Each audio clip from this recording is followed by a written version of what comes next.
Всем привет! Это новости Словении. Если вы впервые заглянули на мой канал, меня зовут Хельга, и я рассказываю о словенских новостях простым, понятным языком. В словенских магазинах все чаще сталкиваются с кражами. Некоторые воры стали настолько дерзкими, что даже не пытаются скрываться. В одном из магазинов мужчина набил огромную сумку товарами, прошел с важным видом мимо кассы, проигнорировав замечание продавца. В другом случае вор схватил 2 коробки, в которых было 20 упаковок кофе.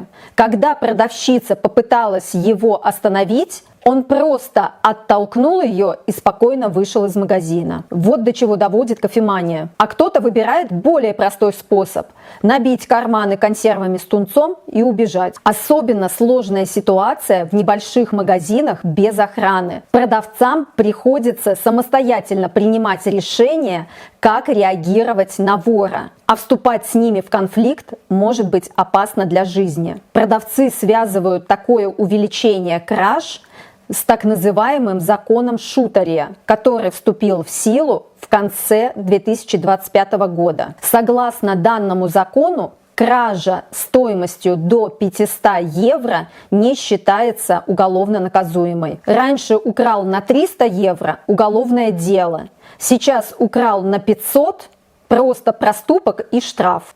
Благодаря данному закону полицейская статистика уголовных дел о кражах уменьшилась на 56%. Но одновременно было зарегистрировано около 6 тысяч проступков. И тут Словения разомкнула порочный круг. Украл, выпил и снова украл. В Любляне продолжается судебное разбирательство по делу, которое шокировало жителей одного многоквартирного дома. Пожилая 88-летняя соседка Клара Ковачич долго не отвечала на звонки и СМС. После того, как полиция вскрыла квартиру, они обнаружили мумифицированное тело Клары, мирно лежащей на диване. На иссохшемся теле сохранилась золотая цепочка и золотое кольцо на пальце. Оказалось, что Клара умерла 8 лет назад. Но соседи ничего подозрительного не заметили. Даже запаха разлагаемого тела не почувствовали. Как выяснилось, все эти 8 лет 73-летний сын Клары Антон получал пенсию своей матери. Одна из соседок вспоминает, что ранее видела Клару на балконе, но потом ей показалось странным, что метла стоит нетронутой на балконе уже 8 лет. В результате Институт пенсионного и инвалидского страхования Словении понес ущерб около 93 тысяч евро. В итоге пропажу Клары заметили заботливые внуки через 8 лет. Они стали спрашивать у своего отца: «Где же бабушка?»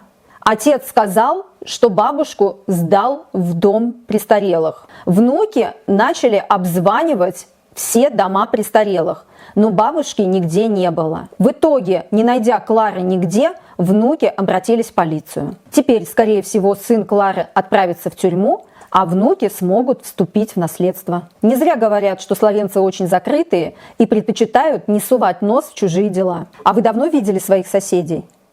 Покупатель в словенском городе Мурска-Собота обнаружил на кассе в своей тележке настоящую змею. Мужчина уже собирался расплатиться в магазине Интершпар, когда увидел в своей тележке довольно крупную змею. Реально, только мужчина мог ходить в тележке со змеей и ничего не замечать. И то, видимо, обнаружил ее только потому, что змея не пробивалась на кассе.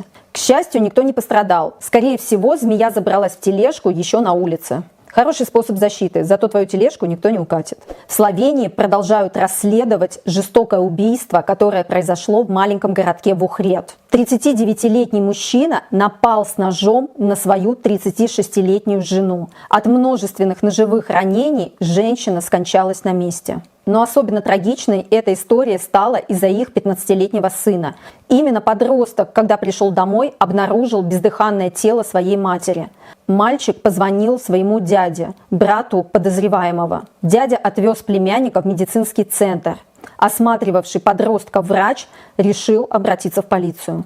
Тем временем подозреваемый успел благополучно скрыться. Полиция начала масштабную поисковую операцию. В поисках участвовали полицейские и криминалисты, кинологи, дроны, вертолет и даже конная полиция. Правоохранительные органы также обвестили коллег в соседних странах, в Австрии и Хорватии, не исключая, что подозреваемый мог убежать из Словении.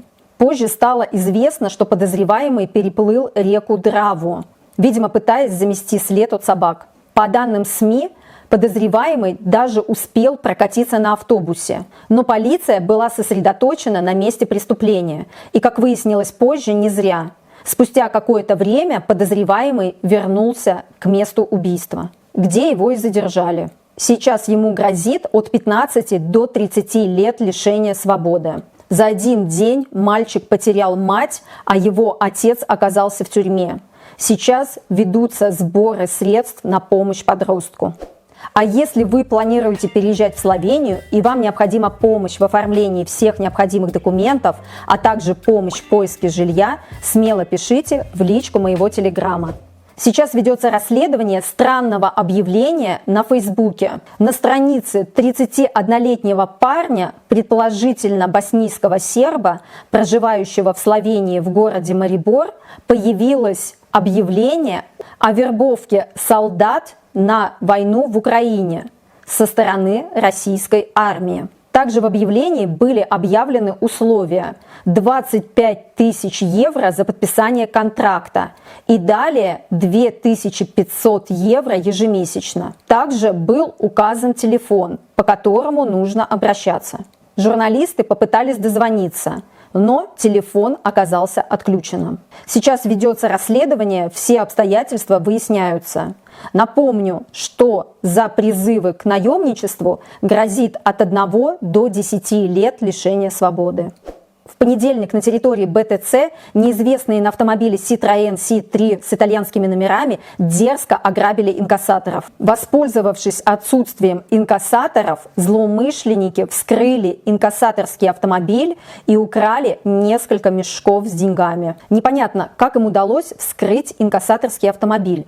Возможно, инкассаторы просто не закрыли его, и в каком кафе в это время сидел водитель. После этого грабители просто сели в свой автомобиль и умчались. Их до сих пор не могут найти. Возможно, гастролеры из Италии воспользовались словенской беспечностью. Полиция просит сообщить любую информацию, которая может помочь расследованию, по номеру 113. Животные практически поселились вблизи мусорных баков. Жители боялись даже выносить мусор на улице, а дети не могли ходить пешком в школу. И, наконец-то, после многочисленных жалоб были установлены 48 антивандальных медвежьих мусорных баков. На установку мусорных контейнеров Министерство окружающей среды выделило 100 тысяч евро. Теперь медведи не смогут добраться до мусора. Зато голодные медведи смогут добраться до людей. 11-летняя жительница Любляны Нюша со своей собакой Флэш завоевала бронзовую медаль на мировом юниорском чемпионате по аджилити в Германии. Аджилити – это соревнование, в котором собака должна как можно быстрее и без ошибок пройти специальную полосу препятствий. При этом спортсмен должен правильно направлять собаку по трассе с помощью команд и движений. И особенно удивительно то, что Флэш – обычная дворняга, которую взяли из приюта. У него нет родословной.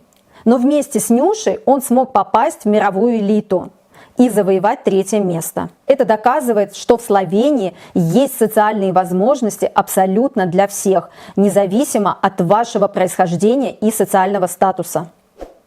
И в конце традиционно новости погоды от Алисы. Алиса, какая погода будет в Любляне в понедельник? В Любляне в понедельник будет от плюс 16 до плюс 30. Малооблачно, без осадков. Спасибо, Алиса. Мне приятно, что вы оценили. Друзья, на этом мои новости подошли к концу. Не забывайте, пожалуйста, ставить лайки, подписываться на канал и делиться своим ценным мнением в комментариях. Пока-пока, до новых встреч!